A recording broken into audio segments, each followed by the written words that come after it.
name is Margaret Ann Windsor, and I was kidnapped in 1941 and brought to Moulton, Alabama, where I was given the name of a twin, Peggy Ann Dempsey. I married a Childers.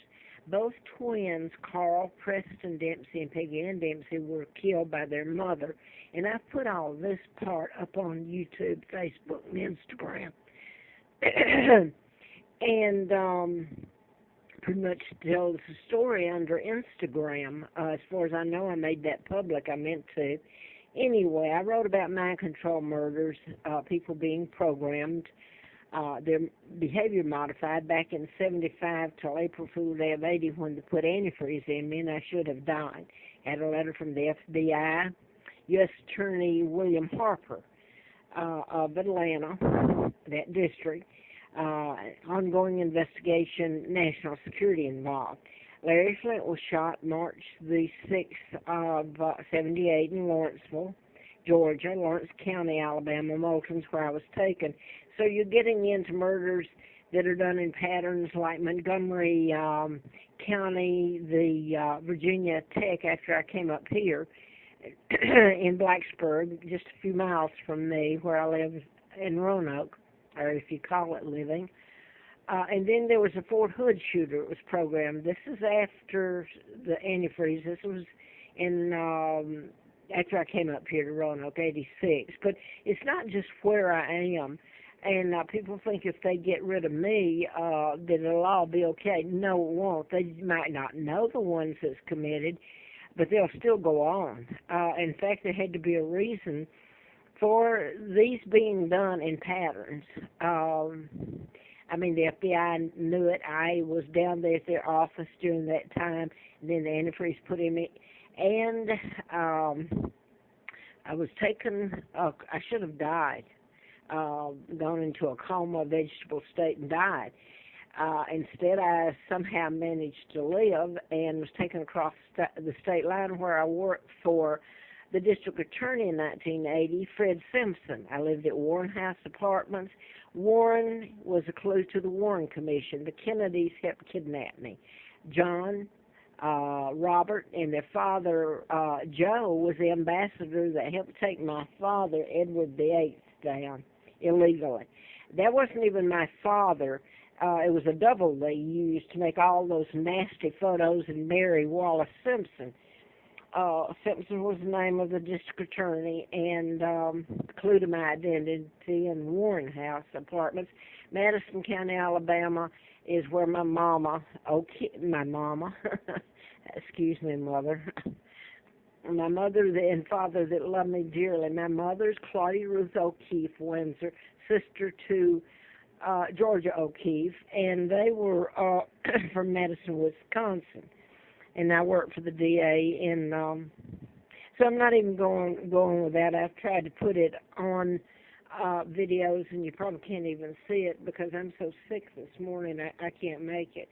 This is my grandfather, George V, who died or was murdered in 36 because the history was changed during that time.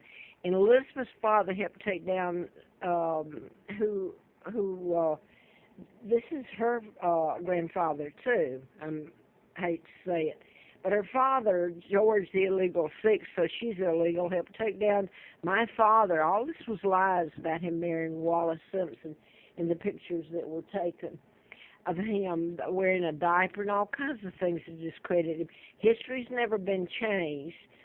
So anyway, I'm going to jump to this. Mind control back then, and it's so advanced now. Well, somebody got something on that. That's the only copy I've got now. But this is, so much has changed from then. You can program pilots or anyone to come out on the plane.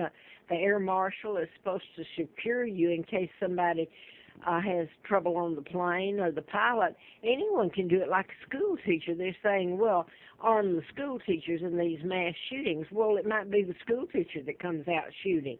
So you're not going to solve it by taking the guns away and adding more security. Just look at all the security. And you commit a crime like across the street from me at Overbrook Apartment in Smyrna back in 1970 or 69, back in that time. Across the street was a woman. Her husband had security for the pharmacies. It was different then. And a fur company and all that. Well, they actually went in and sold the security. Then they went in and took some stuff themselves. Or it's like the United States has done. They commit a crime and you go, then they go in and you don't know they did it or you can't do anything, so you add security. So that's what's going on. You can use a butcher knife like was used in this one. This is Jens Zorn, the German diplomat's son, and Elizabeth Hasem's in Bedford County. And this is, well, the murders happened in 85, April, I believe, of 85. And they're innocent. They were students at Charlottesville, Virginia, where a whole bunch of this, I mean, it's happened, the Columbine, all of it. Now then, what I want to go to here, and this has been private, like Duke Wayne, Robin Williams, and unless you have the background on them or what's going on, where this came from, you're not going to be able to put it together. You'd have to have the database. It's done at such a high level. But, so they kidnapped me, and I find out after I'm flown out to Larry Flynt's, and this is going to go off before I can get my point made. The doctors, one of the doctors I wrote about in the medical malpractice book, unpublished, was Larry McDonald, congressman doctor from Piedmont Hospital in Atlanta. The Russians shot his plane down because it veered, it was a passenger plane, into their airspace. Well, you can do this by programming the pilot to veer into their airspace. Anyway, he was supposed to be on it, and Larry Flynt flew me to his home twice. October the 16th was the last time. That was election day in 83. And I want to jump from there now to what here. Larry Flynt got locked up, and so much happened. It was here in Roanoke that the parody thing about Liberty University, Reverend Falwell, was prosecuted in federal court, like freedom of speech, and should said freedom to think. Anyway, Larry Flynt had showed me when I was out there the galley proofs that they used to have then to that. I didn't know why he showed it to me. I just met him a couple of times. I knew he'd been shot, the person programmed to shoot him. So then he shows up here ahead of me, and I haven't seen Mr. Flynt since then, except I know they locked him up in Butner, North Carolina, federal prison, and tortured the hell out of him, if it hadn't been enough.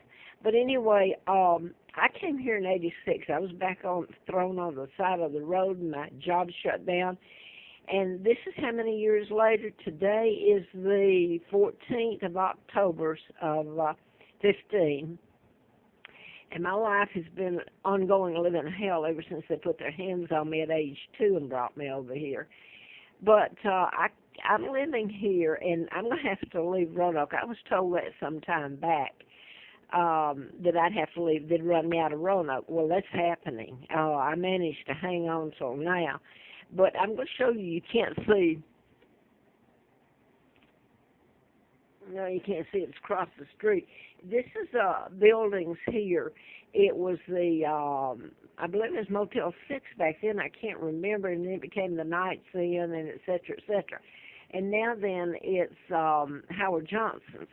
But it was right across it's not a street, right across the pavement here is where I came when I first went out to the Appalachian Trail and started living to have a place to be. So that must have been in 1992.